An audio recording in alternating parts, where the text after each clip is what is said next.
Olá pessoal, bem-vindo ao canal. Hoje eu tô aqui para falar sobre um dos monstros mais icônicos, tanto das histórias de horror quanto da carreira do King, que é o It, a coisa aqui. Esse pequeno tijolinho, né, que eu carreguei durante 2 meses na minha mochila para ir pro trabalho e ler no meu horário de almoço, no meu horário de qualquer horário que eu tinha vago. E vou tentar segurar isso daqui enquanto eu falo sobre ele. É, It é um dos livros mais famosos do King e, surpreendentemente, é um dos livros mais escolhidos para ser a porta de entrada para a leitura de toda a obra dele. É estranho porque muitos leitores que às vezes nem têm o costume de ler calhamaços acabam escolhendo It como a primeira obra para ler do King. A história é bem difundida, todo mundo já conhece. Nós temos It, né, que é o Pennywise, que é um ser cujas origens vão ser exploradas aqui no livro. E ele surge de 27 em 27 anos para se alimentar de violência e medo. E ele assume a forma do que a pessoa tem mais medo. Então, It foi um ponto de virada na carreira do King. Ele abordou aqui tudo o que ele poderia abordar sobre crianças enfrentando seus monstros, sejam eles imaginários, reais, é, em forma de pessoas da família, amigos, pessoas da cidade. E os 7 personagens aqui, os protagonistas, né, que é o The Losers Club, o Clube dos Perdedores, todos eles são inicialmente retratados com algum estereótipo que faz com que eles se tornem alvos dessa cidade. Então nós temos o Ben, que é gordo, a Beverly, que é pobre, o Ed é asmático, o Mike é negro, o Stan é judeu, o Rich usa óculos e por último o Bill, que gagueja. Então todos eles são apresentados lentamente e a gente vai conhecendo eles durante a história bem devagar mesmo, principalmente pelo olhar de outros personagens. É, nesse, nesse, Nessa introdução a gente começa a perceber o quanto o ano de 1958, que é a primeira linha temporal, que mostra a infância deles, acabou refletindo nos adultos que eles se tornaram no ano de 1985, que é a segunda linha temporal que vai aí se alternando entre a leitura, quando eles já são adultos, já esqueceram tudo que aconteceu na infância e voltam na cidade de Derry mais uma vez para lutar e derrotar o Pennywise. A gente percebe que na linha temporal onde eles são crianças, eles têm por volta de 11, 12 anos, e a gente percebe que esses estereótipos não os definem. Eles são muito mais o que eles fazem do que o que eles são. Essas duas linhas temporais a gente vai presenciar a perda da inocência deles enquanto crianças, e depois adultos eles vão acabar tendo que resgatar essa inocência e essas lembranças da infância para ter sucesso mais uma vez, se eles pretendem, né, derrotar o Pennywise. Derry, que é a cidade onde eles moram, ela é assombrada por uma violência absurda desde muito tempo. Então, durante a leitura, a gente vai se perguntando se Derry é violenta por causa da influência do Pennywise ou o Pennywise chegou ali justamente porque era uma cidade extremamente violenta.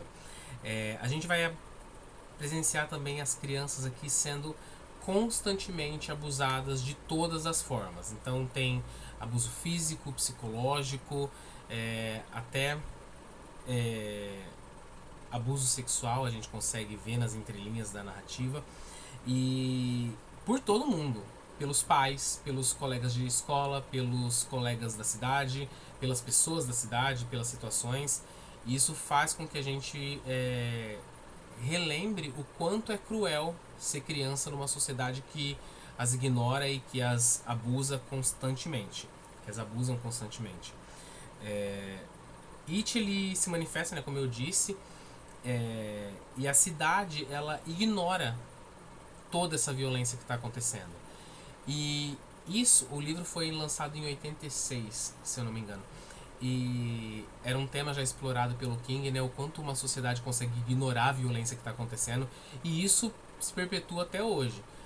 Nós somos tão bombardeados por notícias terríveis que chega um ponto que a gente ou acaba se alienando para manter a nossa sanidade mental, ou a gente acaba criando uma casca tão grossa que a gente acaba vendo essas notícias e não nos abala mais.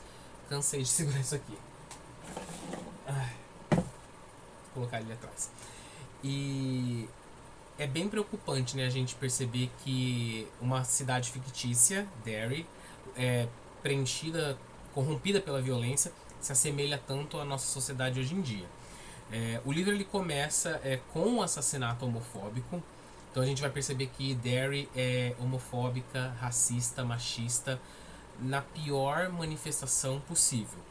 E é assim que vai ter o despertar do It, né, para esse novo ciclo de 27 anos, onde ele vai se alimentar desse horror das pessoas. E é engraçado também ver a diferença dos medos que o Pennywise assume durante a leitura. Enquanto crianças, eles têm medo de lobisomens, de doença, de fantasmas.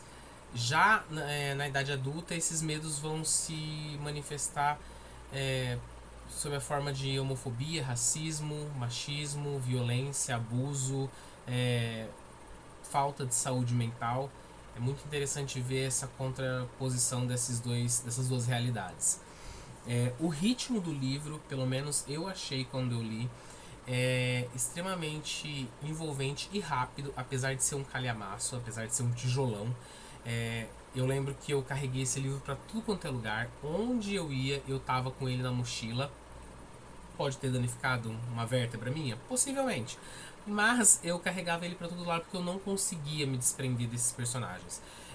Apesar do título do livro se chamar It, apesar da figura do Pennywise ter ficado mundialmente famosa, tanto pela primeira adaptação, que foi um telefilme que fizeram em alguns episódios para TV, quanto a última adaptação para o cinema, que chegou bem perto, né, de uma excelência de adaptação do King, que a gente sabe que tem adaptações muito sofridas. Apesar da figura do Pennywise ser muito forte e estampar, né, quadros, camisetas, canecas pelo mundo, o foco do livro são realmente os personagens, o desenvolvimento desses personagens. E é muito estranho, eu não sei se estranho é a palavra, mas quando a gente está lendo um livro que a gente se apaixona pelos personagens, em qualquer contexto, a gente se preocupa com esses personagens, a gente fica ansioso pelo seu desfecho, mas quando a gente se apaixona pelo Clube dos Perdedores, esses 7 personagens que estão em constante perigo dentro de suas casas, na escola, na cidade, é muito, muito angustiante fazer toda essa leitura. O King é que ele vai misturar uma cacetada de gêneros. Então tem uma parte do livro que envereda pelo romance histórico, falando da história de Derry. Tem horror, tem suspense, tem horror cósmico, tem sobrenatural, ficção científica também, pitadas de ficção científica quando, né, a origem de Pennywise começa a ser explorada. Ele tem ligação com a série da Torre Negra, então para quem é fã do King, leu a série Torre Negra, com certeza já leu It também e catou aí as referências. E acima de tudo é uma história de amadurecimento, de crianças, adolescentes perdendo a inocência. Tem uma cena muito polêmica nesse livro, que quando eu li em 2012, olha, fazendo uma resenha 10 anos depois, quando eu li em 2012, eu lembro, eu peguei meus cadernos antigos para ver as anotações que eu fiz. Eu lembro que é uma cena logo lá pro final do livro, bem perto do final do livro, que acontece na linha temporal das crianças. É uma cena que choca muitos leitores, mas as pessoas esquecem que a gente não deve julgar os outros pela nossa realidade, e que aquilo que acontece no fim do livro facilmente acontece em muitos lugares do mundo com crianças de 12, 13 anos. E será que eu deixei você curioso para ler agora? Vai ter que ler esse calhamaço enorme para chegar até o fim e descobrir do que eu tô falando. Enfim, It então se tornou um dos pilares da obra do King. É um dos livros mais reverenciados, mais aclamados dele. E ele faz por onde? Ele é uma leitura extremamente gostosa, que te prende, que te desperta uma série de sentimentos bem conflitantes e que serve ali ao seu propósito, contar essa história de como as crianças enfrentam os seus medos e se tornam adultos que continuam tendo que enfrentar esses medos diariamente. É isso. Deixa aqui seu comentário depois e até a próxima leitura.